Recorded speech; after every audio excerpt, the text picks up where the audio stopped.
आमिर थोड़ी सी अनलकी है न्यूजीलैंड की टीम। 2015 के भी फाइनल में पहुंची, 2019 के भी फाइनल में पहुंची, आज तक वर्ल्ड कप नहीं जीती है।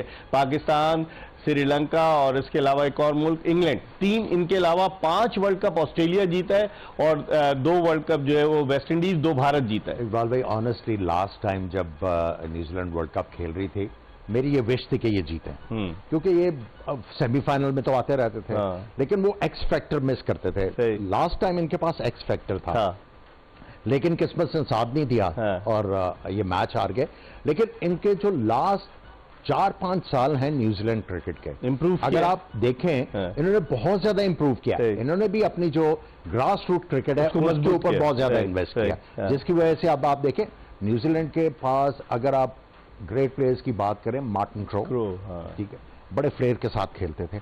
अदर देन दैट आपको इतना नहीं। अब आप इनके बैट्समैन देखें, हर तरह के ग्लेन फिलिप्स, डेवन कॉनवे, और अभी आप वो बता रहे थे कि 2 विकेट कीपर्स हैं इंग्लैंड की टीम, इनकी टीम में 3 है। अच्छा, ग्लेन फिलिप्स भी कीपिंग कर लेता है, डेवन कॉनवे भी कीपिंग कर लेता है, ठीक है, और उसके अलावा कप्तान टॉम लेथम भी विकेट कीपिंग कर एग्जैक्टली, इनके पास भी काफी विकेट कीपर्स हैं। हमारे यहाँ तो एक ही है, एक रिजर्व में हमने रखा हुआ है, बाकी एक ही है हमारे यहाँ।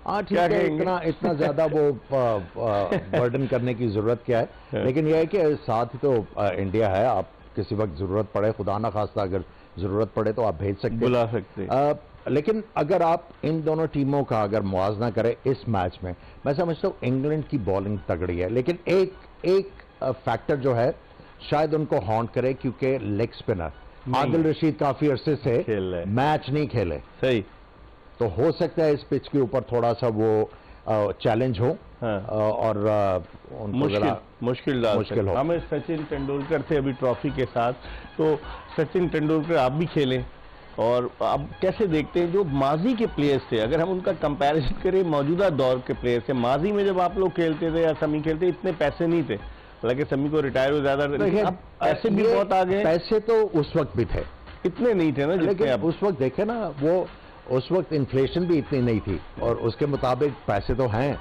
लेकिन पैसा सारा कुछ नहीं होता। ये बहुत बड़ा ऑनर है कि आप अपने मुल्क को रिप्रेजेंट कर रहे हैं, और आप अच्छे तरीके से अगर आप उसको करो और साथ में आपको थोड़ा बहुत मिलता भी रहे कि आप अपना जो है रिटायरमेंट के बाद लाइफस्टाइल बना लो, तो आपको तो शुक्र करना चाहिए। सही, समी उन्होंने ऑनर किया सचिन तेंदुलकर, वहां तो देवता कहलाते हैं, लेकिन अब विराट कोहली आ गए, विराट कोहली के बाद अब शुभमन गिल उस लाइन में आ गए।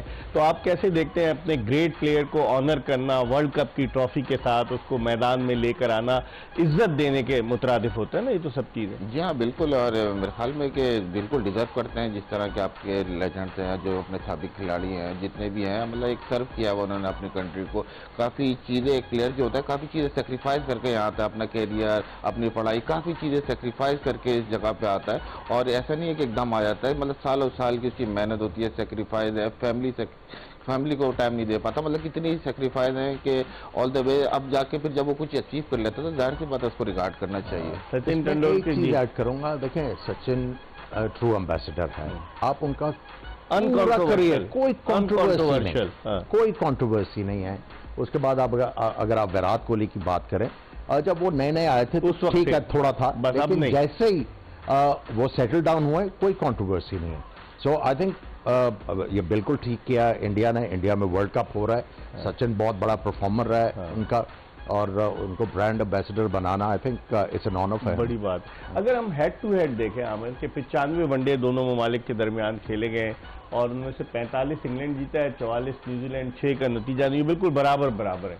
और वर्ल्ड कप में 10 जो वनडेज आपस में खेले हैं ये लोग, इंग्लैंड 4 जीता है, 5 न्यूजीलैंड जीता है, तो इसका मतलब है कि क्लोज है, एक दूसरे के नजदीक है, कुछ भी रिजल्ट ला सकते हैं। जिस वक्त न्यूजीलैंड इनके खिलाफ इंग्लैंड के खिलाफ जीत रहा था, उस वक्त इंग्लैंड की टीम इतनी तगड़ी नहीं, अब तगड़ी है।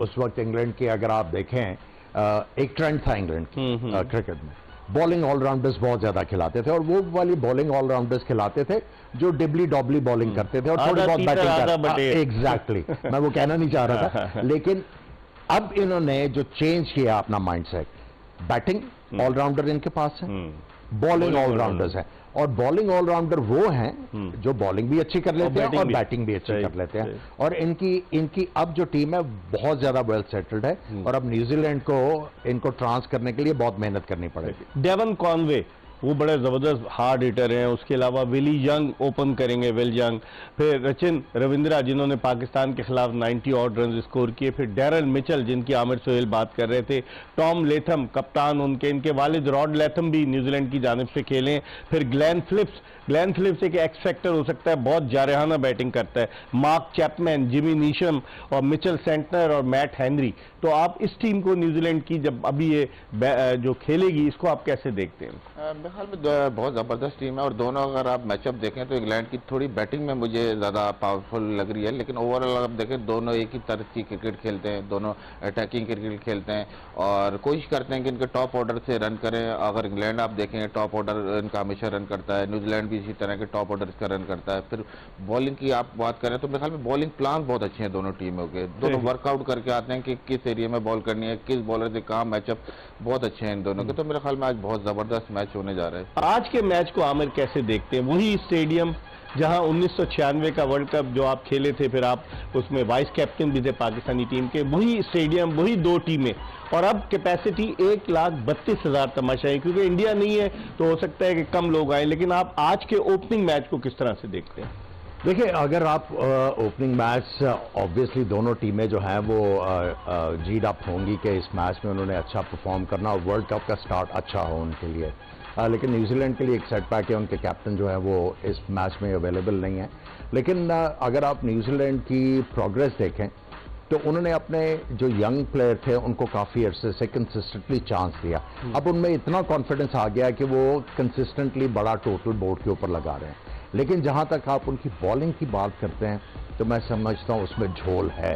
टीम सऊदी नहीं है जो मोस्ट सीजन बॉलर है उनके। वही मैं कह रहा हूं, वो वाली फायर पावर नहीं है। ट्रेंट बोल्ट शुरू में बहुत जबरदस्त बॉलिंग करते थे, लेकिन अब वो पेस नहीं रही, अब वो वाला उनकी बॉलिंग में वेनम नहीं रहा। बॉलिंग में थोड़ा सा ये स्ट्रगल करते दिखाई दे रहे हैं। बैटिंग इनकी ठीक है। स्पिन डिपार्टमेंट इनकी टीम को देखिए आपके, जो अगर आप इस टीम को देखिए, अगर आप सारे बैटर्स की बात करें, लेथम ने बहुत जबरदस्त बैटिंग की और कैप्टनसी बड़ी अच्छी कर रहे हैं। यंग एज में उनको जो रिस्पॉन्सिबिलिटी दी, ग्लेन फिलिप जो हैं वो बड़े सेंसिबल तरीके से डैरल मिचेल के साथ खेलते हैं। सो इनका कॉम्बिनेशन बैटिंग में बहुत अच्छा है। इनके पास देखिए, हम पाकिस्तान में बात करते हैं अग्रेसिव्स की, और अग्रेसिव्स को हम मिसकंस्ट्रू करते हैं स्लॉगर्स के साथ, कि जो आके छक्के मार रहे हैं।